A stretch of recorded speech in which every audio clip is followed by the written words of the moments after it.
Tout nos cœurs brûle de cette espérance du retour de notre Sauveur.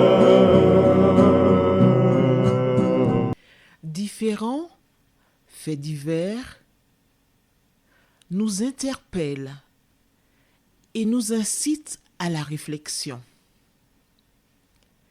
Ils annoncent un événement imminent et d'une grande importance. Mais comment l'analyser? En écoutant Jean-Claude qui, à la lumière de la Bible, t'accompagnera et te permettra d'être prête, d'être prêt pour le retour de Jésus. Note que les éditions spéciales sont disponibles sur YouTube. Quelle est la réponse 2? Le 2, c'est le chiffre. Je te salue fraternellement en Jésus-Christ, le Sauveur du monde. C'est Jean-Claude qui partage avec toi cette nouvelle série qui s'intitule « Découvrir la vérité ».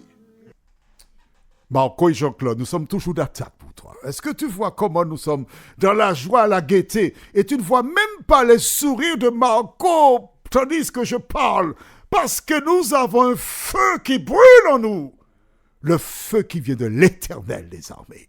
Oh, nous aimerions tant que tu connaisses le Sauveur comme nous le connaissons.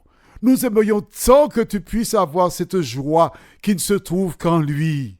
Est-ce que tu ne sens pas ça de ma voix? Rappelle-toi que ces messages que Dieu nous a donnés pour toi n'ont pas pour objectif de te blesser. Non, mais de t'interpeller. Alors, comme la dernière fois je t'ai parlé des montagnes de Saturne, tu as compris, c'est la poitrine, n'est-ce pas? D'accord. Je t'ai parlé des triangles, le triangle des Bermudes, tu as compris ce que c'est aussi, pas vrai? D'accord. J'utilise des images qui peuvent faire sourire, mais qui sont importantes. C'est justement pour ne pas te choquer, ne pas te blesser. Tu sais pourquoi? Parce que mon Sauveur m'a dit, si l'un de vous scandalise l'un de ses plus petits, c'est grave. Donc nous ne voulons pas te faire de la peine, parce que nous t'aimons. Et l'amour que nous avons vient directement de l'Éternel des armées. Pourquoi je te parle d'amour? Oh, parce que rappelle-toi, hier, nous avons vu ça la dernière fois. Les frères de Joseph ont déclaré, venez, tuons-le, mettons-le à mort. Il y a eu un vote. Ils étaient 10 frères. 9 frères étaient d'accord pour tuer Joseph. Mais voyons aujourd'hui de le délivrer. Prions. Seigneur,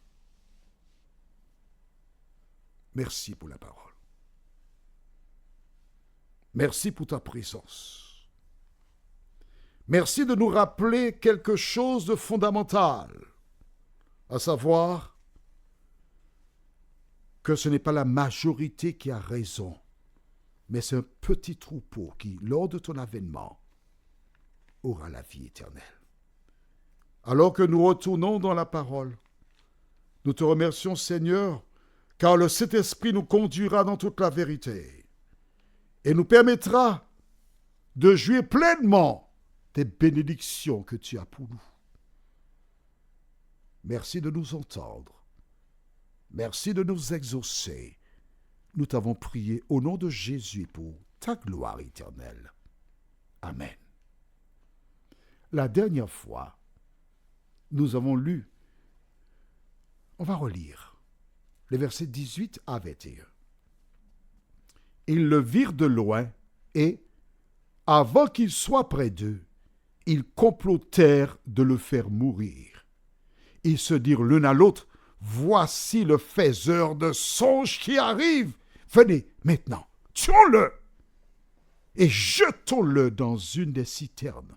Nous dirons qu'une bête féroce l'a dévoré et nous verrons ce que deviendront ces songes. L'objectif, c'était quoi? On attend qu'il arrive près de nous. Attendons. Et quand il sera près de nous, tout près de nous, on va le tenir, enlever la tunique, parce qu'il porte la même tunique, on va le tuer et on va le jeter. Et on dira, c'est une bête féroce qu'il a mangée. Tu te rappelles? Verset 21, Ruben entendit cela et il le délivra de leurs mains. Il dit, ne lui ôtons pas la vie. Sur 10 frères, un seul dit, ne lui ôtons pas la vie. Je répète, d'accord. Sur 10 frères, un seul a dit, ne lui ôtons pas la vie. Il existe une parole célèbre. Je cite, Vox populi, vox Dei. C'est du latin en français, la voix du peuple est la voix de Dieu. Lorsqu'on va pour voter, que ce soit un maire ou un président de la République, la majorité l'emporte. Sur 10 hommes, 10 frères, 9 sont d'accord pour mettre à mort leur petit frère. Un seul dit contre. Donc logiquement, il aurait dû être mis à mort. Le diable a inspiré ces hommes pour mettre à mort Joseph. Parce que Joseph est celui qui, selon lui, viendrait le mettre à mort, écraser sa tête. Alors il veut le tuer avant qu'il ne réalise la promesse de Dieu. Ça, c'était la dernière fois. Aujourd'hui, verset 22, Ruben leur dit, ne répandez point de sang. Jetez-le dans cette citerne qui est au désert et ne mettez pas la main sur lui. Il avait des saints de le délivrer de leurs mains pour le faire retourner vers son père. Pourquoi Ruben a-t-il cette attitude? Premièrement, il faut savoir que Ruben est l'aîné, le fils aîné de Jacob.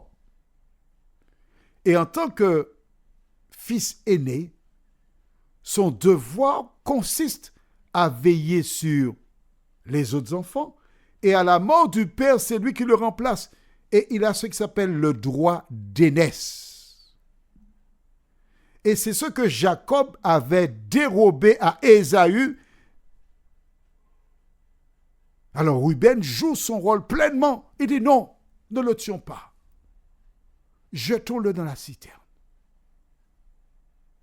C'est bon. La citerne, il va mourir là-dedans et on n'en parle plus. Mais ne répandons pas son sang.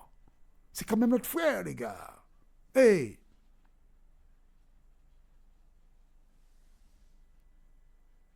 Quand je lis ce passage de la Bible, je suis triste parfois. Oui, parfois. Mais heureusement que tu es là, tu me permets d'évacuer la tristesse. 10 frères qui sont d'accord pour se débarrasser de leurs frères. Tu sais pourquoi je suis triste? Parce qu'il existe des communautés religieuses où tous ceux qui en font partie sont des frères et sœurs et qui ont le même comportement